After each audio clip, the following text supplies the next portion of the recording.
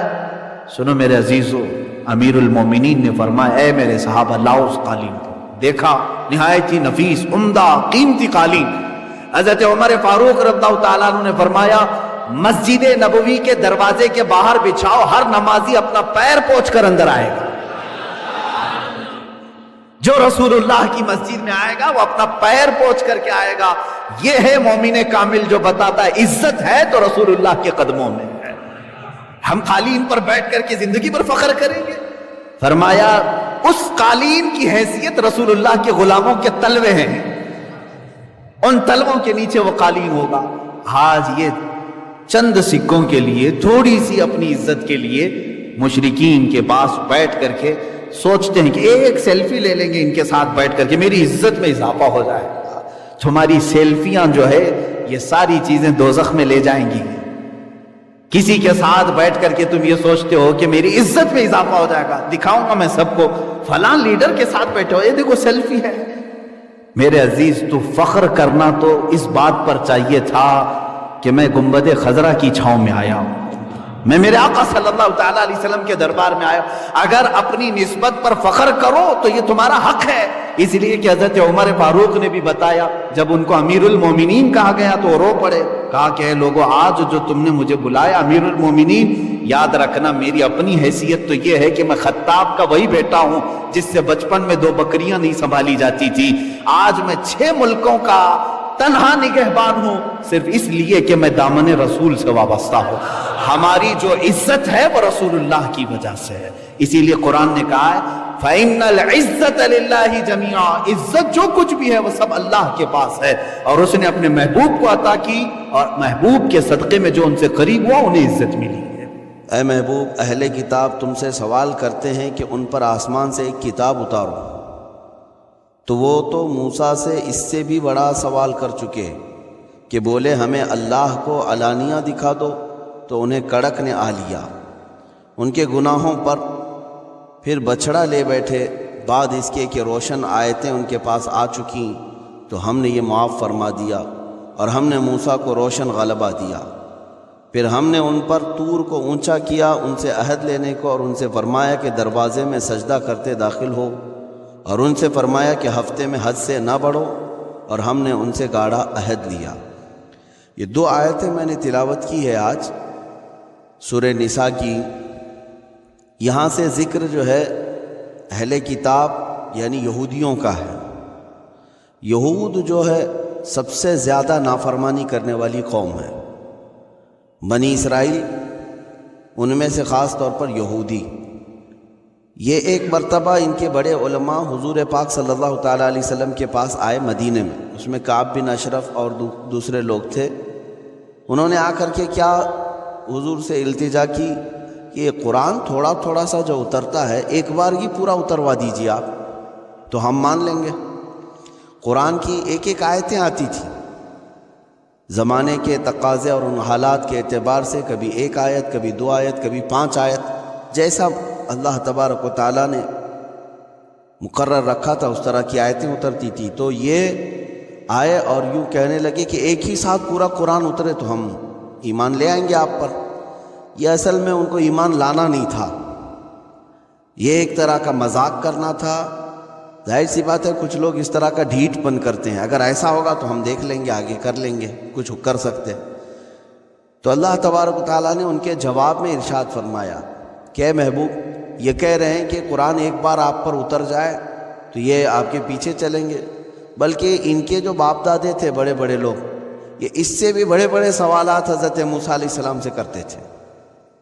موسیٰ علیہ السلام جب ان کو کہتے کہ ایمان لے آؤ تو ایک ہوتا ہے دلائل پوچھتے ہیں کہ آپ جس طرف بلا رہے ہیں اس کی دلیل کیا ہے، ایک ہوتا ہے یہ دلیل پوچھنا، اور ایک ہوتا ہے آدمی کے دل میں پہلے سے انکار موجود ہو، ایسا کر کے دکھا دو تو میں جان لوں، سوئی میں سے اونٹ کو داخل کرا کے دیکھو، سوئی میں کے ناکے میں سے میں جان لوں، آسمان سے فلاں چیز اتار کے دکھا دو تو میں جان لوں۔ یہ چیزیں بندہ جو ہے ڈھیٹ پن میں کرتا ہے۔ ایک ہے دلیل پوچھنا حق کی، جستجو کے لیے، حق کی تلاش کے لیے بندہ دلیل پوچھتا ہے، اس پر ثواب بھی ہے اس کو کہ سوال کرے گا اور علم میں اضافہ کرے گا، اور ایک ہوتا ہے سامنے والے کو زیر کرنے کے لیے پوچھتا ہے۔ اب یہودیوں کی یہی طبیعت ہوا کرتی، تو اللہ کے حبیب صلی اللہ تعالیٰ علیہ وسلم ہمارے آقا کے پاس جب انہوں نے ایسے سوالات کیے کہ ایک بار کی پورا قرآن اترے گا، قرآن تو 23 سال میں اترا ہے نا، پورے 23 سال لگ گئے قرآن پاک کو اترتے اترتے، جس میں سے 13 سال مکہ کے ہیں اور 10 سال مدینہ طیبہ کے ہیں۔ ان پورے 23 سال میں قرآن اترا ہے۔ اب یہ اس کے بیچ میں یہ یہودی کہتے تھے کہ یہ تھوڑا تھوڑا اترتا ہے، ایک بار پورا اتر جائے، تو اللہ تعالیٰ نے جواب میں فرمایا، اے محبوب صلی اللہ علیہ وسلم، اس سے آپ کبیدہ خاطر نہ ہوں، اس سے غم یا ملال اپنے اوپر لانے کی ضرورت نہیں، کیونکہ ان کے بڑے جو تھے وہ اس سے بڑے بڑے سوالات کرتے تھے موسیٰ علیہ السلام۔ وہ کیا کرتے تھے وہ بھی اللہ تعالیٰ نے فرمایا، فَقَالُوا أَرِنَا اللَّهَ جَهْرَةً، اے موسیٰ علیہ السلام جب ان کو ایمان لانے کی بات کرتے تو کیا کہتے ہیں، موسیٰ ہم اللہ کو کھلے طور پر دیکھنا چاہتے ہیں تب ہم ایمان لائیں گے، یعنی بالکل ظاہری طور پر اللہ ہم کو نظر آ جائے پھر ہم آپ کو مان لیں گے، ایمان لے آئیں گے۔ یہ تو بہت بڑی چیز پوچھ رہے ہو۔ یہ یہودیوں کی عادت تھی، اس طرح کے سوالات کرتے موسیٰ علیہ السلام سے، تو اللہ تعالیٰ نے کیا فرمایا، فَأَخَذَتْهُمُ الصَّاعِقَةُ، تو ایک بجلی اور کڑک نے جو ہے نا ان کو گھیر لیا۔ ہاں، ایسے سخت عذاب میں گرفتار ہو گئے کہ چیخ و پکار کرنے لگے کہ نہیں نہیں نہیں، ہمارا پرانا مطالبہ چھوڑ دو، نہیں اب نہیں دیکھنا چاہیں گے۔ ان کو جو سختیاں آتی تو توبہ کر لیتے پھر۔ تو اللہ تعالیٰ فرماتا ہے کہ یہ اپنے ظلم کی وجہ سے، اپنے گناہوں کی وجہ سے ڈھیٹ پن کرتے تھے، اور پہلے پارے میں ہی یہ آیتیں گزر بھی چکی ہیں، تفسیر میں عرض کیا گیا تھا، وہاں پر بھی ان لوگوں نے یہی کہا کہ موسیٰ علیہ السلام سے یہ کہتے تھے کہ آپ جو ہے اللہ تبارک و تعالیٰ کی بارگاہ میں ہمیں بلاتے ہیں اور ہم تو خدا کو دیکھے ہی نہیں ہیں، کیسے ہم ایمان لے آئیں گے؟ تو وہ یوں کہتے تھے۔ تو اللہ تبارک تعالیٰ نے وہاں پر بھی جو ہے یہی فرمایا۔ یہ ہے آیت کریمہ، اس میں سورہ بقرہ کی آیت نمبر 55، وَإِذْ قُلْتُمْ يَا مُوسَىٰ لَن نُؤْمِنَ لَكَ حَتَّىٰ نَرَى اللَّهَ جَهْرَةً، یاد کرو اے موسیٰ جب تم نے کہا اے موسیٰ ہم ہرگز تمہارا یقین نہیں لائیں گے، یہ یہودیوں کے بارے میں ہی کہہ رہے، جب تک کہ خدا کو ہم ظاہری طور پر نہ دیکھ لیں، یعنی کھل کر کے یہ دیکھنا چاہتے تھے۔ وہاں پر بھی پہلے پارے میں بھی یہ آیت آئی ہے۔ اللہ آپ کی زندگیوں میں بھی یہ معاملات ہوں گے، ہر ایک کے ساتھ کوئی نہ کوئی دشمن ہوگا، کوئی ایسا تصور نہیں کر سکتا کہ میں یا فلاں سارے دشمنوں سے پاک ہیں۔ اور کبھی کبھار ہمارے پاس لوگ آ کر کے کہتے ہیں کہ حضرت فلاں میرے ساتھ وہ کر رہا ہے، یہ کر رہا ہے، میں تو کسی کا برا چاہتا ہی نہیں۔ یہاں یہ قانون نہیں ہے کہ آپ کسی کا برا چاہ رہے ہیں تبھی آپ کے ساتھ کچھ برا ہو رہا ہے۔ دنیا بہت سارے لوگوں سے ایسی بھری ہوئی ہے جو خاموش چلنے والوں کے ساتھ بھی دشمنی کرتی ہے۔ ان کو یہ ضروری نہیں ہے کہ آپ نے ان کا کچھ بگاڑا ہو، آپ راستہ چلنے والے ہوں، لیکن اس کے باوجود بھی کچھ لوگوں کو اچھا نہیں لگتا آپ کا راستہ چلنا۔ آپ سر جھکا کر کے چلتے ہوں، یہ بھی بہت سارے لوگوں کے لیے صحیح نہیں لگتا۔ آپ سر اٹھا کے چلتے ہیں تو بھی لوگوں کے لیے تکلیف ہے۔ تو خامخواہ جو تکلیف ہے لوگوں کو، ہر ایک کا کوئی نہ کوئی دشمن یا چھوٹا ہوتا ہے یا بڑا ہوتا ہے، لیکن ہماری زندگیوں میں کسی دشمن کا ہونا یہ اس لیے نہیں ہے کہ ہم سب کو ختم کر دیا جائے، بلکہ اس لیے ہے کہ ہم اللہ سے زیادہ قریب ہو جائیں، اس سے پناہ مانگنے لگ جائیں۔ دشمن سے بچنے کے لیے روزانہ کچھ نہ کچھ آپ وظیفہ کرتے رہیں گے، اللہ سے دعا کرتے رہیں گے۔ جب آپ مصیبتوں میں گرفتار ہوتے ہیں اللہ کی طرف دوڑ کر کے آتے ہیں۔ اور پھر ایک بات آپ کو میں یہ بھی بتا دوں، اللہ کی ذات پر یقین اور توکل اتنا بڑھ جاتا ہے۔ ہم مسلمان ہیں، اس اعتبار سے میں کہہ رہا ہوں، دشمن چاہے جیسے بھی ہوں، لیکن مسلمان یہ سوچتا ہے کہ میرے رب سے بڑھ کر طاقت کس کی ہے۔ یہ جتنا ضرر پہنچانے والے ہوں گے یہ اپنی طاقت کے حساب سے پہنچاتے ہیں، اور اللہ حفاظت کرنے والا ہے، وہ اپنی طاقت سے حفاظت کرتا ہے۔ اور قرآن میں اللہ تعالیٰ نے فرمایا ہے، اس لیے ہمارا یقین بڑھتا چلا جاتا ہے۔ اگر آپ کا کوئی دشمن ہی نہ ہو تو آپ خود ہی اپنے آپ کو خدا سمجھنے لگ جائیں گے۔ اگر کوئی آپ کا دشمن ہی نہ ہو تو آپ خود کو یہ سمجھنے لگ جائیں گے کہ میرا کون کیا کرتا ہے، کچھ بھی نہیں، میں سیف ہوں۔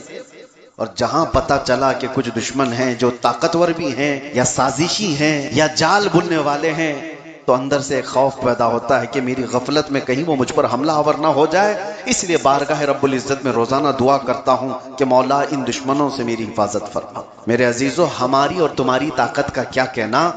سید الانبیاء رسول اکرم صلی اللہ تعالی علیہ وسلم، اللہ تعالیٰ کے وہ محبوب نبی، اگر وہ حکم دیں تو آپ کے ساتھ سونے اور چاندی کے پہاڑ چلا کریں گے، حضور نے خود فرمایا۔ لیکن اس کے باوجود میرے آقا صلی اللہ تعالی علیہ وسلم دشمنوں کے شر سے بچنے کی دعا کرتے تھے، دشمنوں کے شر سے بچنے کی دعا کرتے تھے۔ اور بارہا ایسا دیکھا بھی گیا کہ دشمنوں کا وار میرے آقا پر ہوا ہے کہ نہیں ہوا؟ ابو جہل کی وجہ سے، اچھا یہاں پر یہ بھی میں بتا دوں، ابو جہل کیوں پیدا ہوا، کیوں آ گیا حضور کے مقابل میں، کیوں اتنی اذیتیں دیا؟ میرے عزیزو، اللہ تعالیٰ کا کوئی کام حکمت سے خالی نہیں ہوتا، کوئی کام حکمت سے خالی نہیں ہوتا۔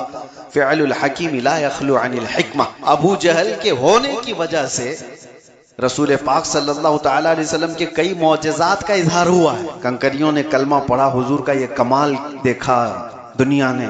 یا ابو جہل اس طرح کا دشمن ہونے کی وجہ سے اس نے انکار کیا اور میرے آقا نے اظہار کر کے دکھایا۔ اس نے کہا کہ یہ نبی نہیں ہے، ان کا اگر کچھ ہے تو زمین پر چل رہا ہوگا، جادو آسمان پر چلا کر کے دکھائیں کچھ۔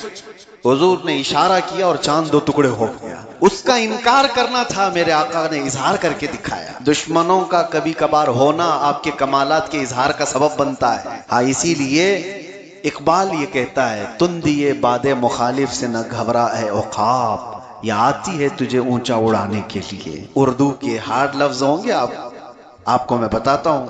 کہنا یہ چاہتے ہیں اقبال، تندیے باد مخالف سے نہ گھبرا اے عقاب۔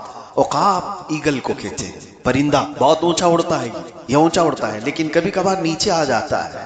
اور تندیے باد مخالف کا مطلب ہوتا ہے الٹا چلنے والی ہوا۔ کبھی مخالف سمت سے ہوا تیز چلنے لگ جائے تو عقاب کو مشکل ہو جاتا ہے کہ اگر ہوا ادھر سے آ رہی ہے اور یہ اڑ ادھر سے رہا ہے، تو اقبال یہ کہتے ہیں ایسی مخالف سمت سے آنے والی ہوا سے مت گھبرائے عقاب۔ عقاب کیا کرتا ہے اس وقت؟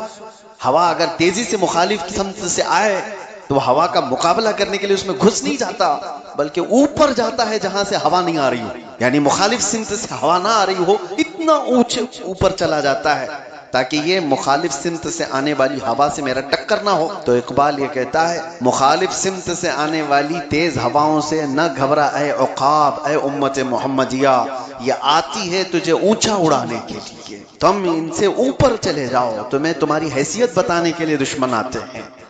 عزیزان گرام وقار، آج کے حالات بھی ہمیں اس بات کی طرف لا رہے ہیں کہ ہم نے دیکھا ہے بہت ساری جگہوں پر، بدر کے میدان میں صحابہ اکرام رضوان اللہ تعالی علیہ مجمعین نے جو جوہر پیش کیے، وہ کم از کم 10-12 سال پہلے مکہ والے تصور بھی نہیں کر سکتے تھے، سوچ بھی نہیں سکتے تھے۔ جس وقت رسول پاک صلی اللہ تعالی علیہ وسلم نے ہجرت فرمائی، مکہ سے مدینے جا رہے تھے، 13 سال تک مکہ میں کفار و مشرکین نے کیا نہیں ظلم اٹھائے، صحابہ کو پکڑا، انگارے پر سلایا ہے، انگاروں پر سلایا ہے، سولی پر چڑھا کر کے مسئلہ کیا ہے، آنکھ کان ناک کاٹ کر کے صحابہ کے ساتھ بہت تکلیفیں دی۔ اس وقت تو پورے مشرکین یہ سمجھتے تھے کہ یہ کمزور لوگ ہیں، ضعیف لوگ ہیں جو محمد کے ساتھ چل رہے ہیں، کبھی بھی ان کا خاتمہ ہوگا۔ اور جس وقت حضور ہجرت کر کے چلے گئے تب تو ان کی طاقت اور بھی بڑھ گئی کہ ہم نے تو ان کو وطن چھوڑنے پہ مجبور کر دیا، ان کا گاؤں چھوٹا، گھر چھوٹا، رشتہ دار چھوٹے، مال و اسباب جائیداد سب چھوٹ گیا، کچھ نہیں ہے ان کے پاس۔ اتنی دشمنی کیا انہوں نے۔ اور اس کے بعد جب وہ مدینے چلے گئے، یہ حالات تھے جو صحابہ کو مضبوط بنا دیے، صحابہ کو مضبوط بنا دیے۔